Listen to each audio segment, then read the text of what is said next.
So today, let's talk about 1099 versus W-2, a strategic breakdown.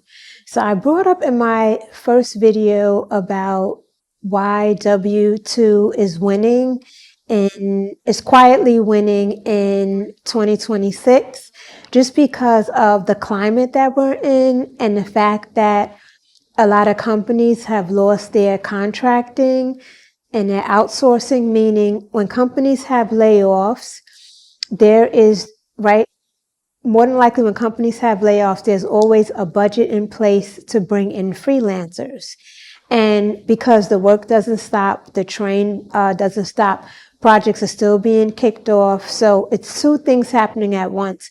People are getting laid off, as well as the workload is now being dispersed to other people. So either they're stretched thin, or there's not money in the budget to maybe approve another full-timer who's making, maybe upwards of 120, 150-ish, but there is money for them to bring in someone contract. And freelance normally means, if you're freelancing W-2, that normally means that the company is expecting you to, there's minimal download, there's minimal training. You can kind of hit the ground running and keep making the pipeline move efficiently. And that's the main part. So they're outsourcing to companies and they say, you know what, we don't have a budget to bring in a 1099 person who they function more as an independent contractor. They're more sourcing themselves on LinkedIn. Like they're serving as a client, independent contractor, and they're also a client, right? So they're more, they're 1099, they have a website, they usually have a portfolio already, they have a body of work that they can share. They have some consulting or contract background, meaning they have a good, strong career. Stable employment, maybe 5 to 10 years in their profession. They kind of know their niche. They're more on the higher end, so they're charging more consultant fees, more, as opposed to like a W-2 freelancer, right? So it's a little different. It depends on the company and the budgets as well. So going back to the main thing. When companies lay off, they have a budget to not bring in somebody that's 1099. They have a budget to bring in W-2 people who can fill up the pipeline and make the work. Make the train stay on the tracks, like I said. So they're bringing you in, minimal download, making sure you know the necessary tools already. There's no time to train. The only training that you may have is if you're working at a federal employment agency or like a bank, right? Then there is you have to take all of those tests to make sure that the regulatory is up to date. You know about phishing examples, you know about spam, just making sure like they're not doing anything that's going to take the company outside of what the business regulates, and that they're not getting sued, put it like that.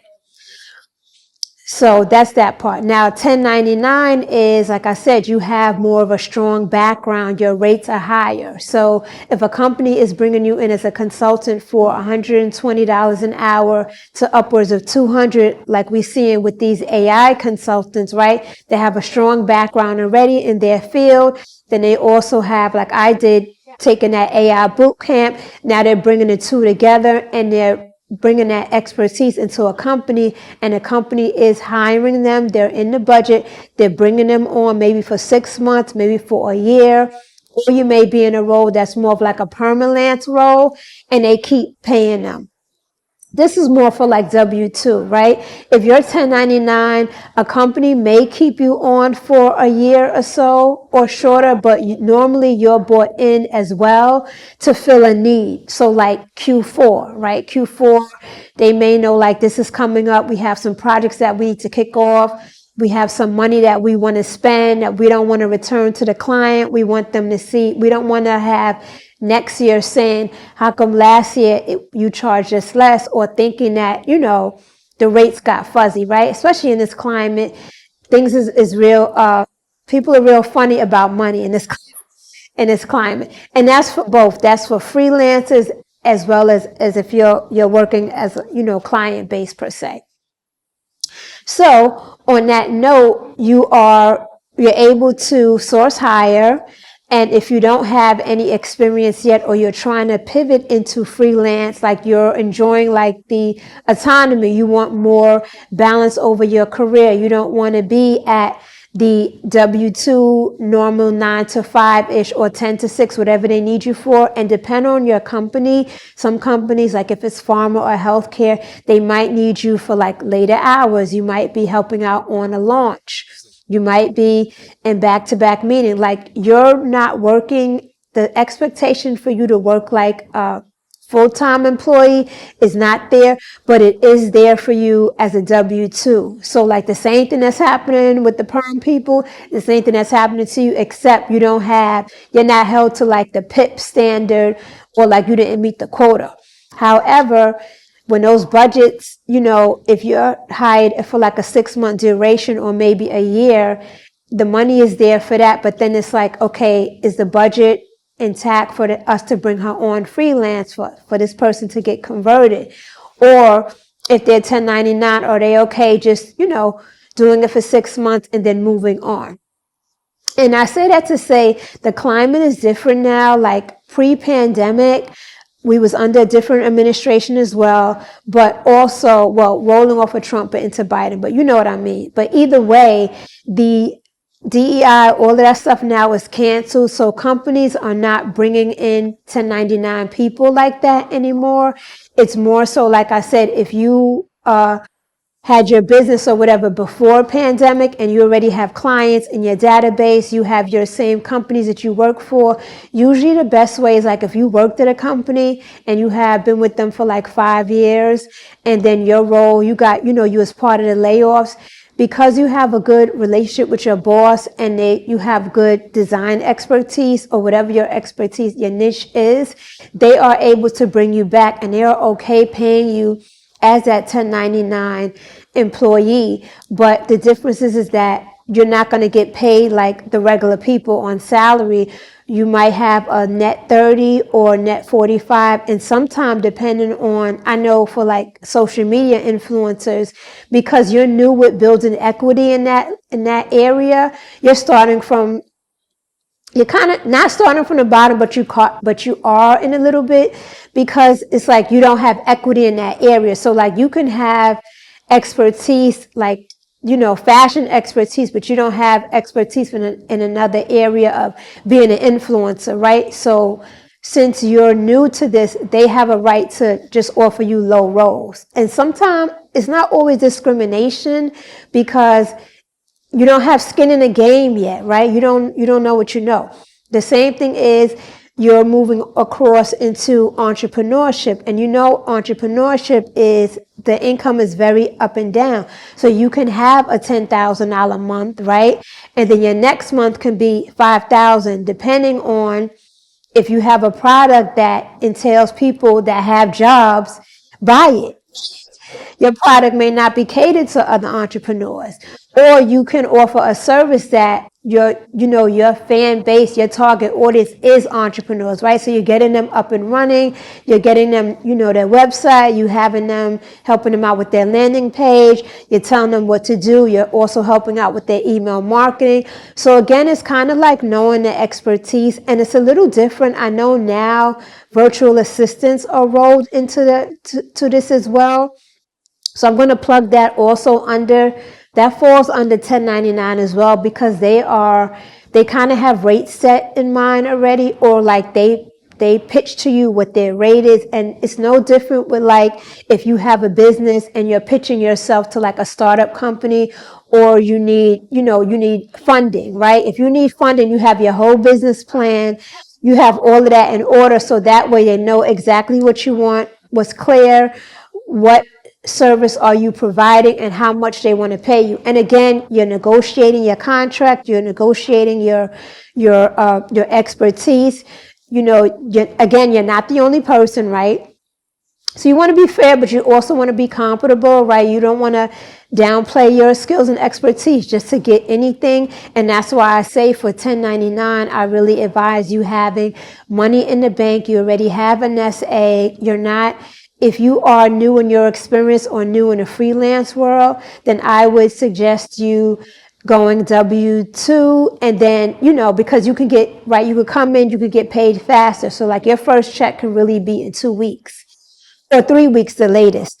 Some companies pay once a week, weekly. Some of them pay bi-weekly, and then some of them pay 30. Yes, some do pay 30 every 30 days because they function kind of like independent contractor, but not really. It's just the way their accounting is set up and the way their payroll is set up, right? So at a company, you're getting paid every 2 weeks, but when you come in as a freelancer, you're doing that net 30 or net 45, and that's 1099. If you're coming in W-2, then you're getting paid based on the staffing agency that brought you in, what's their payroll cycle. Sometimes it's twice a month, like the 7th and the 20th of the month or something, or the 1st and the 15th, like whatever that payroll cycle looks like for them.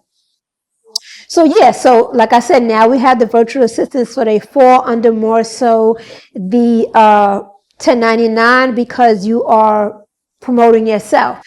A lot of the people, they use LinkedIn to promote themselves, and 1099 I feel is more higher because it's more on a consultant, and you can demand those higher roles because you have the expertise, you have those extra certificates that you need to bring that company to the next level, and you are being seen. Everybody is an asset, but assets look different in different companies.